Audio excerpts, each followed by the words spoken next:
Bonjour et bienvenue dans le Vendredi c'est permis en vidéo. Ce mois-ci, nous vous proposons la question suivante. Pourquoi ne faut-il pas se soucier de la façon dont les collaborateurs vont ressentir émotionnellement nos actes managériaux? Nous vous proposons 3 possibilités de réponse. La première, parce que cela n'a aucun intérêt.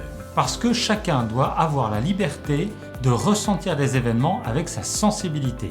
Et enfin la troisième, parce que nous ne sommes pas des assistantes sociales. 3 secondes de réflexion.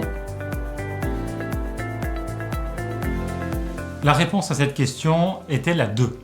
Mais il nous semble que c'est une question assez sensible qui mérite quelques développements, Rémi. Oui, absolument.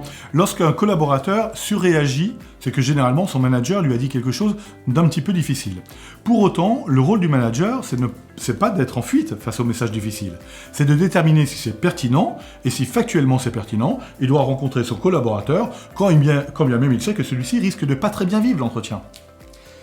Pour le dire un peu différemment et le résumer, on pourrait dire que l'entreprise, c'est le lieu où on s'occupe de ce que font les gens et non pas où on s'occupe de ce qu'ils sont. Ils ont la liberté d'être ce qu'ils sont et de ressentir ce qu'ils ont envie de ressentir. Par contre, on doit s'attarder et s'inquiéter de ce qu'ils font, tout simplement.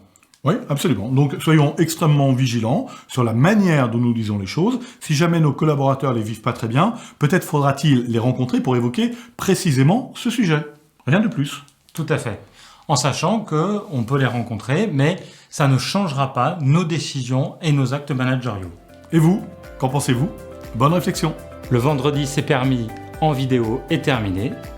N'hésitez pas à nous contacter et nous vous disons à dans un mois pour une prochaine vidéo.